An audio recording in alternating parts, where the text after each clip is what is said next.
Welcome to PB study academy. मैं पवन कुमार कुशवाहा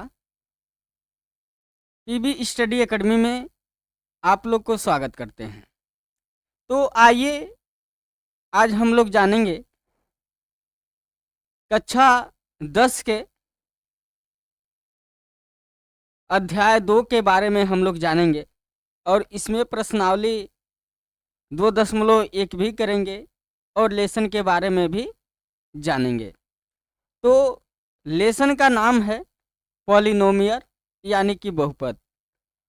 और जो लोग हमारे चैनल को सब्सक्राइब नहीं किए हैं सब्सक्राइब कर लें और प्ले स्टोर में जाकर के पीबी स्टडी एकेडमी नाम के ऐप सर्च करें और मात्र 199 रुपये में पूरे एक साल कक्षा 10 के पूरा सिलेबस ख़त्म किया जाएगा, जिसका नाम है बैच का क्रांति बैच 2025-26।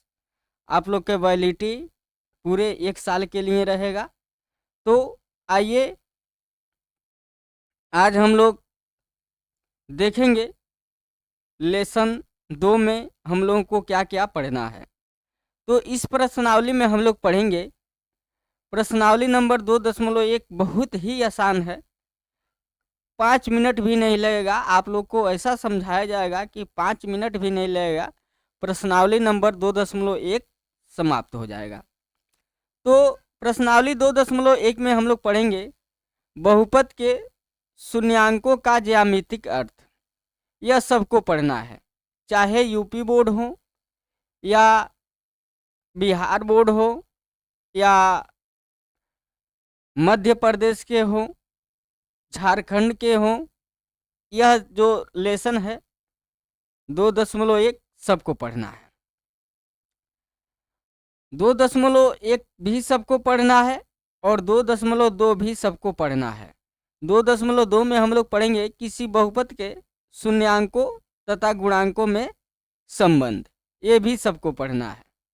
लेकिन प्रश्नावली नंबर जो 2.3 है बहुपद के लिए विभाजन एल्गोरिदम, ये सिर्फ बिहार वाले बच्चे पढ़ेंगे। कौन? बिहार वाले बच्चे पढ़ेंगे। हम तो तीनों पढ़ाएंगे, लेकिन यूपी बोर्ड के सिलेबस से यह जो एक्सरसाइज है यह निकाल दिया गया है। तो आइए पहले हम लेसन के बारे में कुछ जान लेते हैं।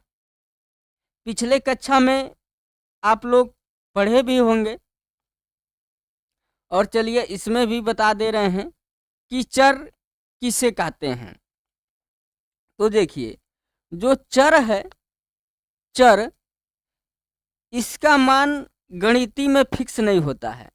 जैसे ए ले लिए, बी, सी, डी, इसी तरह एक्स, वाई, जेड। इसका मान ये बताइए गणितीय में फिक्स है? एक का मान एक भी हो सकता है, किसी किसी सवाल में एक का मान 2 भी हो सकता है, एक का मान 0 भी हो सकता है, -2 भी हो सकता है। यानी कि एक का मान फिक्स इसमें नहीं है। इसी को हम क्या बोलेंगे? चर बोलेंगे। यानी कि अल्फ़ाबेट जितने भी होते हैं गणितीय में, यह चर के रूप में माने जाते हैं। किसके रूप में माने जाते हैं? चर के रूप में माने जाते हैं। यही हम बात करें अचर पद, तो अचर पद 1, 2, 3, 4, 5, 6, इसी तरह हम कहाँ तक चले जाएंगे? अनंत तक चले जाएंगे। जिसका मान क्या है? फिक्स है। यह क्या है? अचर पद है। क्या है? अचर पद है। बीजीय व्यंजक में देखेंगे, चर और अचर पद के मिश्रण को हम क्या कहते हैं? बीजीय व्यंजन कहते हैं। जैसे हमने ले लिया ए या 4a, 2a, 2a + 2, a - 2, x square minus 4 x plus 1/x या बी प्लस 1/a स्क्वायर, ये सब क्या है? बीजीय व्यंजक है। ये क्या है? बीजीय व्यंजक है। बीजीय व्यंजक कोई भी हम चर और अचर के मिश्रण को हम बना देंगे, एक साथ ले लेंगे, गुणा भाग जोड़ घटाना करके, तो बीजीय व्यंजक हो जाता है। देखिए बहुपद भी एक प्रकार का बीजीय व्यंजक ही है, लेकिन ऐसा बीजीय व्यंजक जिनमें जो घात होते हैं, घात वह पूर्ण संख्या होते हैं। क्या होते हैं? पूर्ण संख्या होते हैं। क्या होते हैं? पूर्ण संख्या होते हैं। जैसे इसमें यह मेरा बहुपद है, ये भी बहुपद है, ये भी बहुपद है, ये भी है, ये भी है, ये भी है। देखिए घात जो क्या है? 2 पूर्ण है। यह नहीं है, यह बहुपद नहीं है। क्यों नहीं है? देखिए यक्स प्लस 1/x को हम लिख सकते हैं यक्स पे -1। देखिए जो यहाँ घात आ गया, यह घात -1 आ गया, लेकिन हमने बताया ये पूर्ण संख्या होना चाहिए, निगेटिव भी नहीं होना चाहिए, दशमलव में भी नहीं होना चाहिए, बटा में भी नहीं होना चाहिए, यानी कि यह पूर्ण संख्या होना चाहिए। ये भी नहीं है। क्या है? ये भी नहीं है। ये क्या हो जाएगा? ए पे -2 प्लस बी, तो ये भी मेरा क्या है? बहुपद नहीं है। आशा करता हूं कि यहां तक आप सभी लोगों को समझ में आ गया होगा, किसी को यहां तक समझने में कोई दिक्कत नहीं होगा। अब आइए हम लोग देखेंगे बहुपद के शून्यक। क्या देखेंगे? बहुपद के शून्यक। देखिए बहुपद के जो शून्यक होते हैं, किसी बहुपद के सी ऐसा मान है, शून्यक है, जो बहुपद को क्या कर देगा? 0 बना देगा। क्या कर देगा? 0 बना देगा।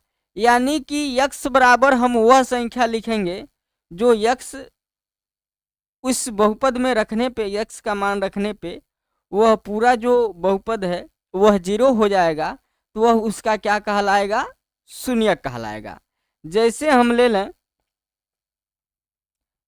पी यक्स बराबर यक्स का स्क्वायर -4 ले लें, तो अब देखिए, अब हमको इसका बहुपद निकालना है, बहुपद सॉरी इसका शून्यक निकालना है। क्या निकालना है?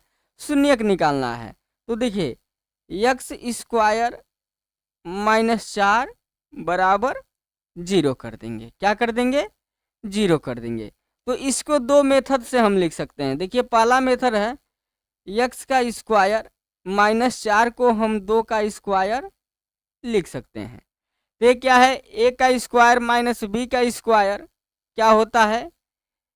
एक कोष्ठक में ए प्लस बी और दूसरे कोष्ठक में ए माइनस बी बराबर 0। एक बार हम यक्स प्लस 2 बराबर 0 ले लेंगे, तो यक्स बराबर क्या हो जाएगा? -2 हो जाएगा। एक बार यक्स -2 बराबर 0 ले लेंगे, तो यक्स बराबर क्या हो जाएगा? +2 हो जाएगा। यानी कि इसका शून्यक 2 निकल के आया। कितने निकल के आया? इसके शून्यक 2 निकल के आया है। +-2, यानी प्लस में भी 2 है, माइनस में भी 2 है, इसका शून्यक है। दूसरा मेथड से यदि हम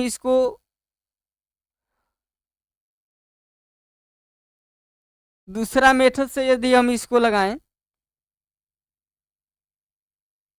तो देखिए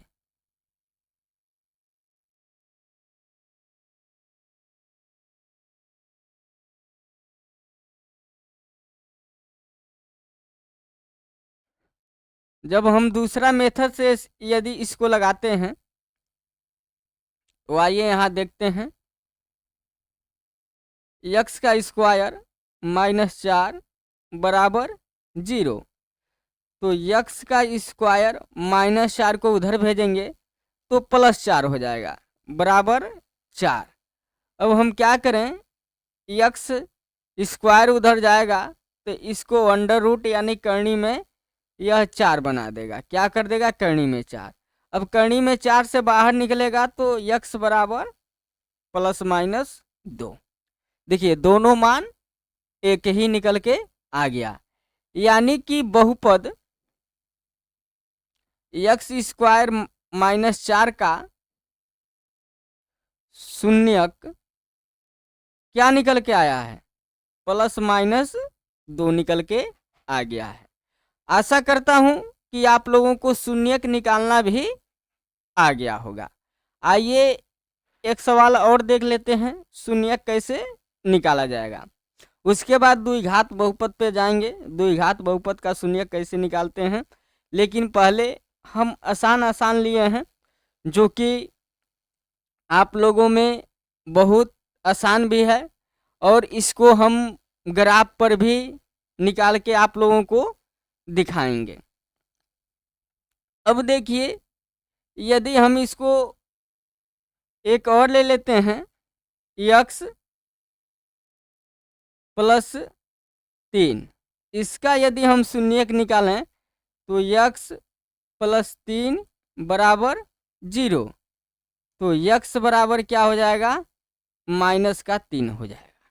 यानी कि इसका बहुपद, यानी कि p हम -3 रखें इसमें, तो मेरा क्या हो जाएगा, यह 0 के बराबर हो जाएगा। किसके बराबर हो जाएगा, 0 के बराबर।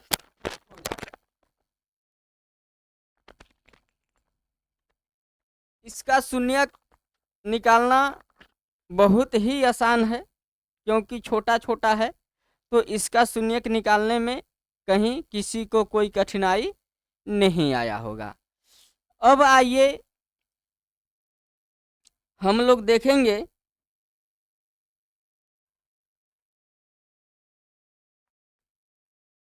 शून्याङ्कों का ज्यामितीय अर्थ। क्या देखेंगे, शून्याङ्कों का ज्यामितीय अर्थ देखेंगे हम।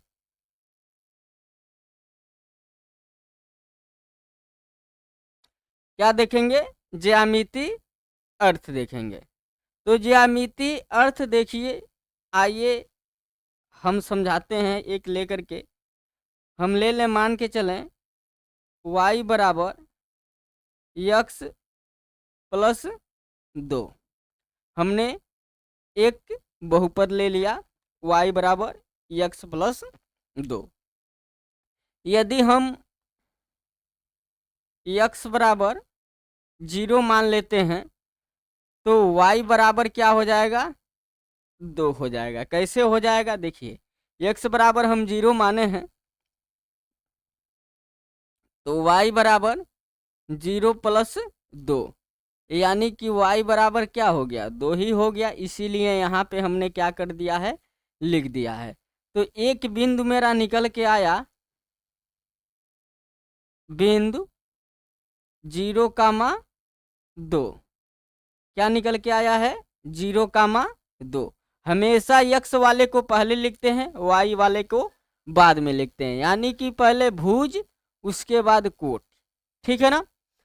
अब देखिए, अब एक बार हम y बराबर 0 मान लें। क्या मान लें, y बराबर 0 मान लेते हैं। तो यदि y बराबर 0 मानते हैं तो 0 बराबर यक्स +2। अब +2 इधर जाएगा तो -2 हो जाएगा, तो यक्स बराबर क्या हो जाएगा, -2। तो यहाँ पे बिंदु क्या निकला है, हमारा बिंदु यहाँ पे निकला है -2,0। ये जरूरी नहीं है कि हमेशा आप 0 ही मानिए, आप लोगों को सॉल्व करने में जो आसान लगता है उसी को मानिए। तो इसमें सॉल्व करने में 0 मानना आसान था, इसलिए हमने क्या मान लिया है, 0 मान लिया है। अब आइए हम इसको ग्राफ पर दर्शाते हैं।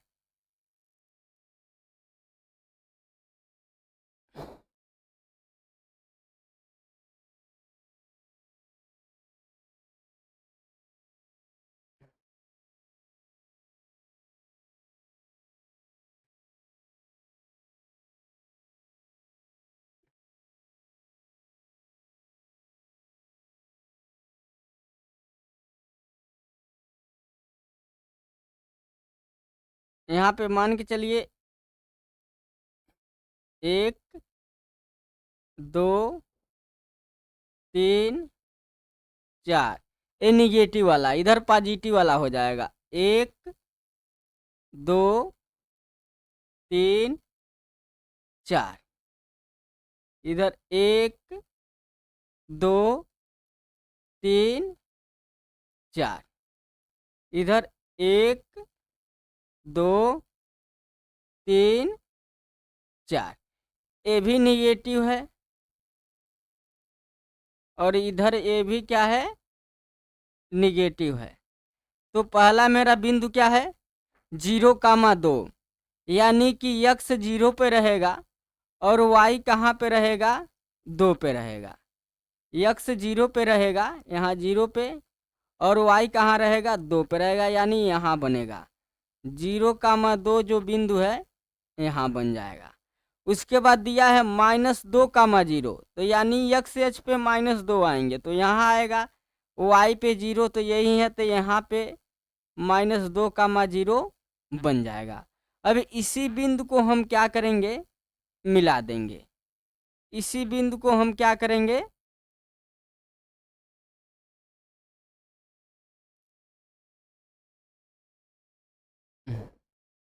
हम इसी बिंदु को क्या करेंगे, मिला देंगे। तो यही मेरा यह क्या बन गया, 0,2, यानी कि यह जो रेखा बना है, यह जो रेखा यह बना है, यह y बराबर x प्लस 2 का बना है। अब देखिए हमेशा हम x h वाला ही लेते हैं, यह x h है और यह y h है, तो हमेशा हम x h वाला ही लेते हैं। तो x h पे कितना आया है, -2 आया है। क्या आया है, -2 आया है। तो अब देखिए इसका शून्य के यदि x बराबर हम -2 लिखें तो y का मान 0 हो जाएगा, यानी कि यह शून्यांक आपका आ जाएगा। देखिए यदि हम यदि x बराबर हम -2 लिखते हैं, -2 + 2, देखिए 0 आ गया कि नहीं आ गया, आ गया। यानी कि हम जो x h रहता है वह उसका एक शून्यक रहता है। क्या रहता है, शून्यक रहता है। तो देखिए यह कितना आसान है। अब हम आगे पढ़ेंगे तो हमको यह नहीं बताना है कि यह शून्यक कितना, हमको बताना है शून्यक की संख्या कितना है। क्या बताना है, शून्यक की संख्या कितना है। देखिए किसी बहुपद के शून्यकों की संख्या बराबर बहुपद के ग्राफ में x h के साथ प्रतिच्छेदनों की संख्या ही क्या कहलाएगा, बहुपद की शून्यकों की संख्या कहलाएगा। जैसे मान के चलिए कि हम एक क्या ले लें, यहाँ पे एक हम ग्राफ बना लेते हैं।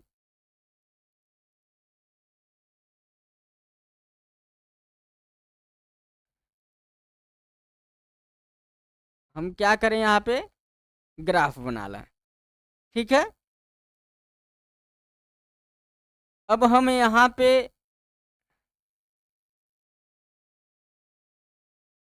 ऐसे खींच दें। अब हम पूछे शून्यकों की संख्या बताइए, तो आप लोग कैसे बताएंगे शून्यकों की संख्या। देखिए एक यहाँ पर छेद कर रहा है, एक यहाँ, एक यहाँ और एक यहाँ, यानी कि ये कितने जगह कर रहा है। देखिए एक यहाँ कर रहा है, एक यहाँ कर रहा है, एक यहाँ, एक यहाँ और एक यहाँ, यानी कि 1 2 3 4 5, यानी शून्यकों की संख्या कितने हो गए, 5 हो गए। यहाँ इसको हम नहीं लेंगे, क्यों नहीं लेंगे, क्योंकि यह y h पे है। किस पे है, y पे है। हमको सिर्फ x h वाला ही लेना है। तो कितने जगह छेद कर रहा है, 1 2 3 4 5, यानी शून्यकों की संख्या कितनी हो गई, 5 हो गए। यहाँ बताइए शून्यकों की संख्या कितनी है, यहाँ शून्यकों की संख्या बताइए। तो यहाँ शून्यकों की संख्या 0 है, क्योंकि देखिए x h पे यहाँ पे कहीं प्रतिच्छेद नहीं कर रहा है, तो शून्यकों की संख्या कितनी है, जीरो है। अब आइए हम उदाहरण नंबर 1 को ले लें। इसमें बताएं शून्यकों की संख्या। तो पहला में शून्यकों की संख्या आप लोग बताइए। पहला में शून्यकों की संख्या जो है हो जाएगा, देखिए x अक्ष पे एक ही जगह प्रतिच्छेद कर रहा है यहाँ, तो शून्यकों की संख्या बराबर कितना हो जाएगा, 1 हो जाएगा। यहाँ कितने जगह कर रहा है, एक यहाँ कर रहा है और एक यहाँ कर रहा है, यानी कि 2 जगह कर रहा है, तो शून्यकों की संख्या कितना हो गया, 2 हो गया। यहाँ देखिए एक यहाँ कर रहा है, एक यहाँ कर रहा है, एक यहाँ कर रहा है, 3 जगह कर रहा है, तो शून्यकों की संख्या कितना हो गया, 3 हो गया। यहाँ सिर्फ एक ही जगह यहाँ कर रहा है, तो यहाँ पे शून्यकों की संख्या कितना हो गया, 1 हो गया। यहाँ पे कितने जगह कर रहा है, एक ही जगह कर रहा है यहाँ पे, तो शून्यकों की संख्या कितना हो गया, 1 हो गया। इसमें देखिए यहाँ कर रहा है, यहाँ यहाँ यहाँ, यानी 1 2 3 और एक यहाँ पे 4, यानी कि ये 4 जगह कर रहा है, तो शून्यकों की संख्या कितने हो गए, 4 हो गए। देखिए ये कितने मिनट का सवाल है, 2 मिनट तो नहीं लगा है, सारा हो गया। यदि आप जल्दीबाजी में करेंगे तो इतना भी समय नहीं लगेगा। यहाँ देखेंगे तो एक जगह है, यहाँ 2 है, यहाँ 3 है, यहाँ 1 है, 1 है, 4 है। 1 मिनट में सारे सवाल हो जाएंगे। अब आइए हम प्रश्नावली नंबर 2.1 देखते हैं। तो पहला में शून्यकों की संख्या बताइए, तो 0 हो जाएगा। पहला में शून्यकों की संख्या कितना हो जाएगा, 0। दूसरा में 1 हो जाएगा, बस यही प्रतिच्छेद कर रहा है तो 1 हो जाएगा। तीसरा में 1 2 3, 3 जगह कर रहा है तो 3 हो जाएगा। चौथा में 1 2, 2 जगह कर रहा है तो 2 हो जाएगा। इसमें 1 2 3 4, तो कितना हो जाएगा, 4 हो जाएगा। इसमें 1 2 3, कितना हो जाएगा, 3 हो जाएगा। यानी कि यह प्रश्नावली नंबर आपका 2.1 समाप्त हो गया। देखिए कितना आसान ये प्रश्नावली है। 2.1 क्या हो गया, आपका समाप्त हो गया। तो आशा करता हूँ आप लोगों को समझ में आया होगा। इसी के साथ आज का लेक्चर समाप्त होता है। जय हिंद, जय भारत, वंदे मातरम।